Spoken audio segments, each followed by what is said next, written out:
कागलचे जुने तहसीलदार कार्यालय, पोलीस स्टेशनचा तुरुंग, जिल्हा परिषदेचा पशुसंवर्धन दवाखाना, नगरपालिकेच्या मालकीची शाहू सांस्कृतिक हॉलची जागा समरजित घाटगे यांनी गुपचूपपणे आपल्या कुटुंबियांच्या नावावर लावून घेतली आहे. कागलच्या जनतेच्या मालकीची ही जागा स्वतःच्या नावावर लावून घेताना त्यांना लाज कशी वाटली नाही. ही जागा त्यांनी होती तशी परत हस्तांतरित करावी, अन्यथा फार मोठा संघर्ष उद्भवेल. रस्त्यावरच्या लढ्यासह न्यायालयीन लढाईही लढू, असं वक्तव्य कार्यक्रमावेळी बोलताना नामदार हसन मुश्रीफांनी केले. नामदार मुश्रीफ म्हणाले, नुकत्याच झालेल्या विधानसभा निवडणुकीत जनतेने त्यांना योग्य ती जागा दाखवली. त्यांनी संपत्तीचा इतका हव्यास धरू नये.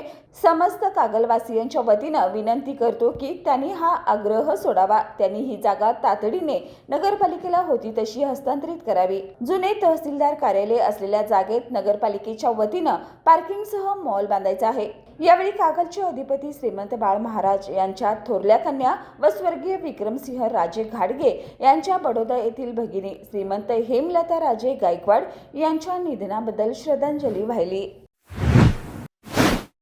बाळ, फ्रीजमधून श्रीखंड काढ ना. आम्ही पूर्वी घरीच बनवायचो श्रीखंड.